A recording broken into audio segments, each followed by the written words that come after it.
హిందువులకి ఏమన్నా పెద్ద ముత్తైదేంటి వాడేమన్నా? సనాతన ధర్మం ఎప్పుడు పుట్టింది?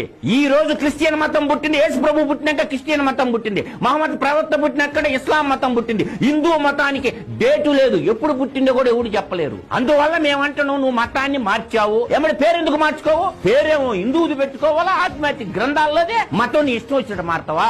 ఇది భారత పార్లమెంట్ చట్టం చేయాలా?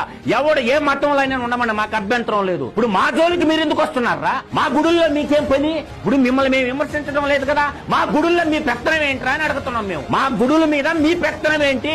మీ కన్వర్షన్ కరప్టెడ్ కంటామినేటెడ్ అయినటువంటి మీ పనే పేరు. మా మతం వద్దనుకున్నాం, మా ఆచారాలు వద్దనుకున్నాం, మా పేర్లు మాత్రం మీకు కావాలా? పేర్లు కూడా మార్చుకోండి, మీ గ్రంథాల్లో ఉండే పేర్లు పెట్టుకోండి. ఇటువంటి చట్టాలు నేటి ప్రభుత్వం కఠినంగా అమలు చేయాలా? ఈ దేశంలో ధర్మం న్యాయం బతకాలంటే ఇది జరిగి తీరాలా? మేము డిమాండ్ చేయబోతున్నాం ప్రధానమంత్రి నరేంద్ర మోడీ గారిని. వదిలిపెట్టే పనే లేదు.